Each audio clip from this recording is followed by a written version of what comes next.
கோவை மாநகராட்சி பகுதிகளில் பல்வேறு முடிவுற்ற பணிகளை பொதுமக்களுடைய பயன்பாட்டிற்கு திறந்து வைத்தும் புதிய பணிகளை தொடங்குவதற்கான அடிக்கல் நாட்டக்கூடிய பணிகளையும் இன்று காலை 7 மணிக்கு தொடங்கி தொடர்ந்து நண்பகல் வரை நடைபெற்று கொண்டிருக்கின்றன.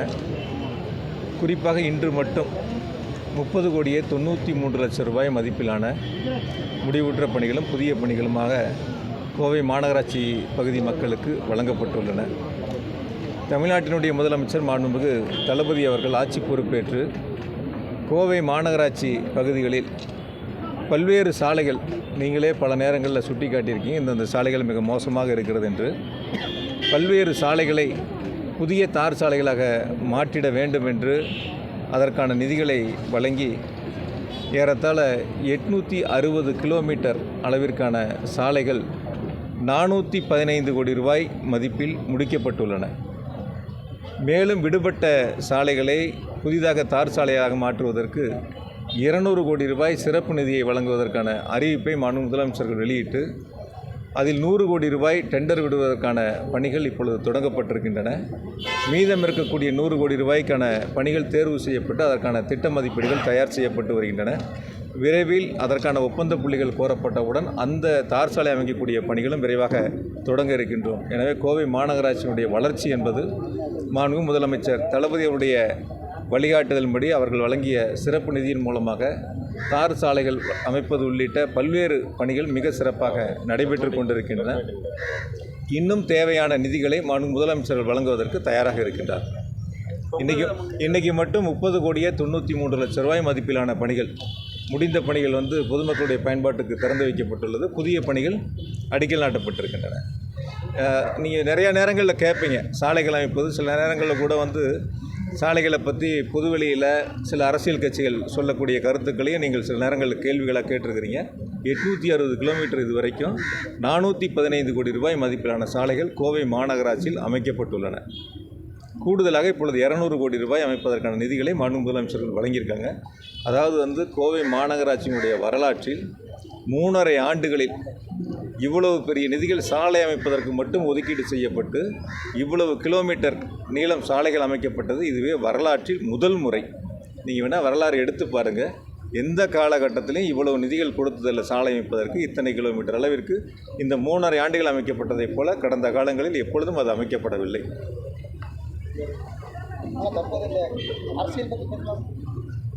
சார், இந்த சத்தியமங்கலம் மேம்பாலத்தை நீட்டிக்கணும்னு கோரிக்கை வச்சுருக்காங்க. சத்தியமங்கலம் இப்போ மேம்பால பணி நடைபெற்று வருது. முன்னாள் அமைச்சர் வேலுமணி கூட நாங்கள் பார்வையிட்டு அந்த பாலத்தை நீட்டிக்கணும், இல்லாட்டி எதிர்காலத்தில் அதோட தேவை. சில பேர் பார்வையிடுறாங்க. ஆட்சி நடக்கிறது திராவிட மாடல் அரசு. தமிழ்நாட்டினுடைய முதலமைச்சர் அவர்கள் எங்கெங்கே தேவை என்பதை குறிப்பாக நீங்கள் பார்த்தீங்கன்னா அவினாசி சாலையில் இருக்கக்கூடிய பாலையை அந்த பாலத்தை வணிக பெருமக்கள் அங்கே இருக்கக்கூடிய பொதுமக்கள் எல்லாம் அந்த பாலத்தை நீட்டிக்க வேண்டும் என்று கோரிக்கை வைத்தாலும் மாண்புமிகு முதலமைச்சர்கள் கடைசி முறை கோவைக்கு வருகை இருந்த பொழுது கடந்த சில தினங்களுக்கு முன்பாக கோவை வருகை இருந்தபோது அதற்கான பால நீட்டிப்புக்கான அறிவிப்புகளை வெளியிட்டு அதற்கான திட்ட மதிப்பீடுகள் தயார் செய்யப்பட்டு அந்த பணிகளையும் தொடங்கி இருக்கின்றோம். எனவே எங்கே கோவைக்கு தேவை என்பதை அரசு கூர்ந்து கண்காணித்து பொதுமக்களுடைய கோரிக்கையை மிக சிறப்பாக நிறைவேற்றி வருகிறது. அந்த வகையில் தேவையான முழுவதையும் அரசு செய்வதற்கு தயாராக இருக்கிறது. புதிய பணிகளை எப்போ முடியும் எது சார்? இல்லை, இப்போ தொடங்கி இருக்கிற பணிகள் ஒவ்வொரு பணிகள் ஒவ்வொரு மாதிரி இருக்கும். சிலதெல்லாம் பார்த்தீங்கன்னா 3 கோடி ரூபாய்க்கு தொடங்கி இருக்கிறோம். சிலது 60 லட்சங்களுக்கு தொடங்கி இருக்கிறோம். 60 லட்சம் தொடங்கலாம் 2 மாதத்தில் முடியும். 3 கோடிக்கு தொடங்கினதெல்லாம் 4 மாதம் 5 மாதங்களாகும். குறிப்பிட்ட காலத்துக்குள் அனைத்து பணிகளும் முழுமையாக முடிக்கப்படும். மேடம் கேட்ட கேள்வியை பொறுத்த வரைக்கும் எந்த சாலை பணிகளாக இருந்தாலும் சரி, மேம்பால பணிகளாக இருந்தாலும் சரி, பாதாள சாக்கடை திட்ட பணிகளாக இருந்தாலும் சரி, தெருவிளக்குகளாக இருந்தாலும் சரி, முழுமையாக நிறைவேற்றி வருகிறது அரசு. அதனால் ஒவ்வொருவருடைய கோரிக்கையை எதிர்க்கட்சி சட்டமன்ற உறுப்பினர் என்று பார்ப்பதில்லை. நீங்கள் பிஜேபியினுடைய சட்டமன்ற உறுப்பினர் அரசு நிகழ்ச்சியில் மாண்புமிகு முதலமைச்சரிடத்தில் வைத்த கோரிக்கைகள் அவர்கள் கோரிக்கை வைப்பதற்கு முன்பாகவே மாண்புமிகு முதலமைச்சர் அவர்கள் அந்த திட்டத்தை அறிவித்து அதற்கான நிதிகளை வழங்கிவிட்டார்கள். அவங்க நன்றி தான் சொன்னாங்க மேடையில். முதலமைச்சர்கிட்ட கொடுக்கும்போது என்ன சொன்னாங்கன்னு கேட்டிங்கன்னா, நான் கோரிக்கை வைக்கலான்னு எடுத்துக்கிட்டு வந்தேன், நீங்கள் அறிவிப்பு வெளியிட்டுட்டீங்க, அதனால் நன்றி அப்படின்னு சொல்லி தான் அந்த கடிதங்களை முதலமைச்சருடைய கையில் வழங்கினாங்க. அதனால் அரசை பொறுத்த வரைக்கும் முதலமைச்சரை பொறுத்தவரை கோவை மாவட்டத்தினுடைய வளர்ச்சியில் மாநகராட்சியினுடைய வளர்ச்சியில் தனி கவனம் செலுத்தி வருகிறாங்க. இன்னொரு சிறப்பு செய்தி உங்களுக்கு சொல்லணும்னா, அறிவிப்பாக மட்டும் முதலமைச்சர்கள் பார்க்காம தொடர்ந்து அதை கண்காணித்து வருகின்றார்கள். அந்த பணியினுடைய செயல்பாடுகளை கடந்த முறை ஈரோடு வந்த பொழுது கூட கடந்த வாரத்தில் விமான நிலையத்தில் மாவட்ட ஆட்சித்தலைவர் அவர்களையும் மாநகராட்சியினுடைய ஆணையர் அவர்களையும் அழைத்து நானும் அங்கே இருந்தேன். மேயர் இருந்தாங்க, எம்பி இருந்தாங்க, எல்லோரும் அங்கே இருந்து அந்த பணிகள் அறிவிக்கப்பட்ட பணிகள் எந்த நிலையில் இருக்கிறது, எந்த அளவிற்கு நிதி ஒதுக்கீடு செய்யப்பட்டிருக்கிறது, எப்பொழுது அந்த பணிகளை முடிப்போம் என்பதெல்லாம் விமான நிலையத்திலேயே ஆய்வுகளை நடத்தி பணிகளை விரைவுபடுத்தி இருக்கின்றார்கள். எனவே முதலமைச்சர்களை பொறுத்தவரை வெறும் அறிவிப்பாக இல்லாமல் திட்டங்களை விரைவாக செயல்படுத்தி முடிக்க வேண்டும் என்பது முதலமைச்சருடைய உத்தரவு. அந்த வகையில் மிக வேகமாக பணிகள் நடைபெற்றுக் கொண்டிருக்கிறது.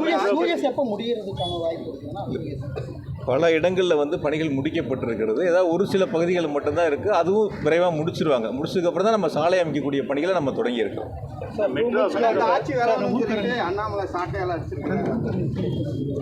உங்களுக்கு இன்றைக்கி சண்டே வேலை இருக்கா இல்லையா?